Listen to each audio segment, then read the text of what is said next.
7 de la mañana, 39 minutos, 7:39, está con nosotros Carlos Meisel, senador por el Centro Democrático. Señor Meisel, gracias por acompañarnos, buenos días.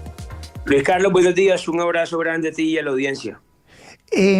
Lo estamos llamando porque tenemos información de que la oposición encabezada por usted se reunió con la señora directora del Departamento de Administración de la Presidencia DAPRE, la doctora Laura Saravia, para llegar a un acuerdo frente a la aprobación del presupuesto. ¿Cuáles son esas conversaciones y cómo van las negociaciones, si es que han tenido lugar, doctor Meisel?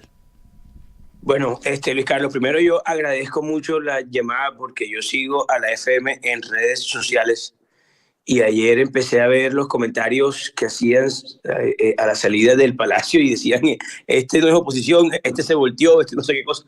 Así que de verdad que yo creo que es muy oportuna esta entrevista. Lo primero es decirle a la ciudadanía que a mí me convocaron la presidenta de la Comisión Cuarta, que es la doctora Angélica Lozano, y asistí. Ahora, nosotros fuimos enfáticos en la situación actual y aquí no puede haber acuerdo de ningún tipo, Luis Carlos, porque el presupuesto ya se negó. Y eso es lo que aparentemente el gobierno no ha aceptado o no quiere aceptar, o yo no sé qué piruetas pretendan hacer, pero no hay lugar a ninguna pirueta, porque la ley es clara y nosotros teníamos hasta el 15 de septiembre para aprobar un monto que trajo el gobierno y que además era totalmente irreal y que además obligaba o llevaba intrínsecamente a la necesidad de una reforma tributaria o ley de financiamiento o como lo quieran llamar, en un país donde ya el ciudadano no aguanta un impuesto más, Luis Carlos. Entonces, nosotros fuimos enfáticos a decir, no hay acuerdo. Aquí nosotros estuvimos en contra del monto que presentó el gobierno. La Comisión Cuarta, de la cual hago parte, negó ese monto en los tiempos que hay.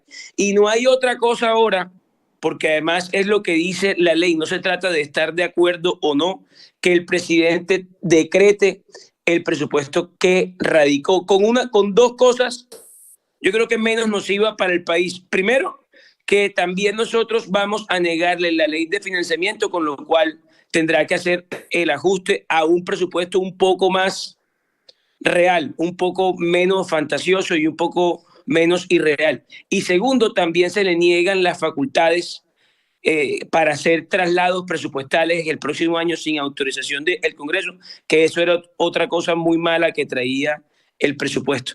Doctor Meisel, Entonces, pero permítame, ayúdeme a concretarlo un poco las ideas para que todos entendamos y por supuesto nuestra audiencia más. Y bueno, y quien habla también. ¿Cuál fue entonces el acuerdo? ¿El acuerdo es o no hubo acuerdo, doctor Meisel? Explíquenos, por favor. No hubo acuerdo de ningún tipo. No hubo acuerdo de ningún tipo.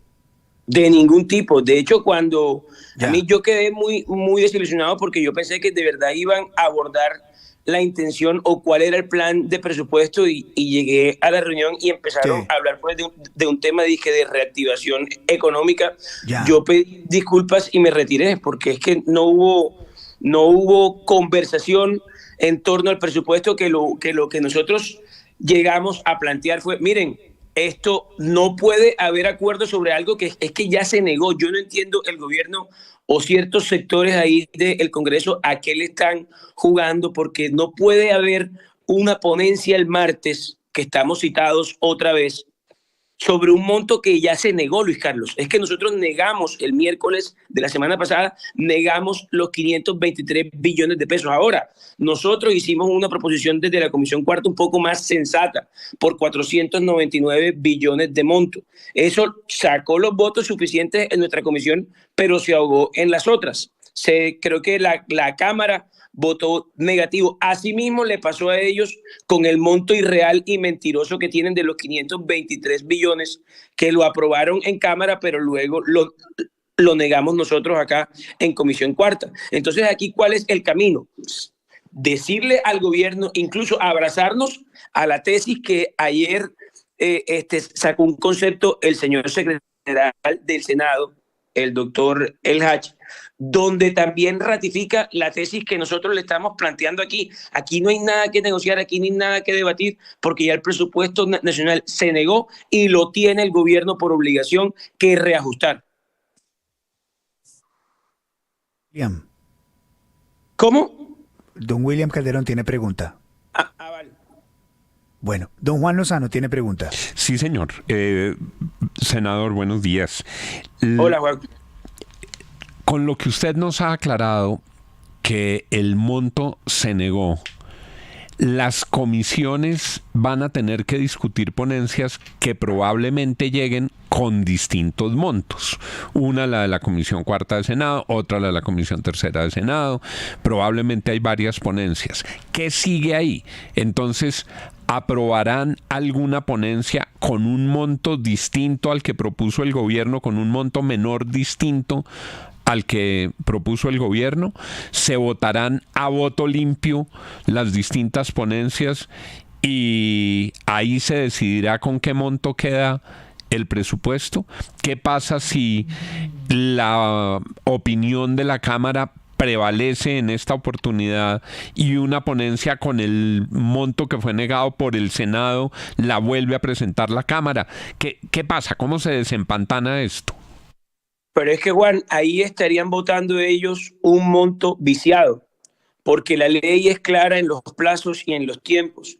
Y para aprobar el monto del gobierno o de cualquier comisión o cualquier monto, sea real o irreal, sea bueno o malo, el plazo se venció el 15 de septiembre. Entonces nosotros no podemos aprobar una cosa que ya se vencieron los plazos. Eso, el monto que se apruebe el martes, sea cual sea, Juan, no importa cuál sea, está viciado. Primero. Segundo, ¿qué queda entonces? Abrazarse es una obligación, abrazarse al artículo 348 de la Constitución, donde claramente dice que si el Congreso no expide un presupuesto, pues tendrá que cobra validez lo radicado por el gobierno. ¿Qué es lo bueno aquí? Que sin ley de financiamiento y sin facultades, el gobierno tiene que reajustar el monto a algo más sensato. Pero la ley es clara. Aquí pues las interpretaciones de distintos compañeros yo les respeto, pero mi tesis es que el presupuesto general de la nación ya se negó, y se negó porque era lo responsable, porque traían un monto que vinculaba necesariamente una reforma tributaria y porque el país no está para pagar medio impuesto más con su situación macroeconómica, y el gobierno lo que no ha entendido es que en la medida que la gente produzca menos, que la gente tenga menos empleo, y el desempleo toca 2 dígitos otra vez, mientras el comercio siga en sus 19 meses decreciendo, mientras que el PIB en el 2023 creció el 0.7%, que eso es paupérrimo, aquí tampoco va a haber capacidad de pago por parte del contribuyente. Es que mire, ya le está pasando en este presupuesto. Yo le hago una pregunta sensata a los colombianos. No hay que ser, digamos, brillante para poder concluir esto en un sentido común. Si el presupuesto que estamos nosotros en la vigencia actual de 503 billones que se aprobó en el 2023 y que también negamos y que yo anuncié que también era mentiroso, pero eso sí tuvo mayorías en el Congreso. Si el Congreso aprobó ese presupuesto de 503 billones y el gobierno después, por falta de recaudo, tiene que recortarlo en 30 billones, aquí no ha mejorado ningún sector, aquí no ha mejorado nada de la economía como para que el gobierno crea que puede radicar al año siguiente un presupuesto con 23 billones de pesos más si está recortando el actual en 25, con lo cual el hueco es como de 50 billones, Juan. Aquí lo que le pretendían hacer al país era aprobar una mentira y después quedar presos, ahí sí, de una posible tributaria para buscar a ver cómo cuadraban caja con eso. Doctor Meisel, buenos días, lo saluda William Calderón. Entonces, Hola, William. en la práctica, doctor Meisel, esa reforma tributaria que se había atado, que era siamés de la ley de financiamiento, ¿está hundida también? ¿No nos van a clavar en esta oportunidad nuevamente? Pues mire, el Congreso a veces pega unas desilusionadas grandes. Yo respondo por mí y cuente con mi voto negativo hacia la ley de financiamiento. Tiene unas cosas muy complejas para la clase media de este país. Eliminan el régimen simple, eso afecta el emprendimiento, las pequeñas empresas, la ganancia ocasional del 15 al 20. Eso es falso, que esa ley de financiamiento solamente va a impactar a los sectores más acomodados de la sociedad. Eso es totalmente mentira.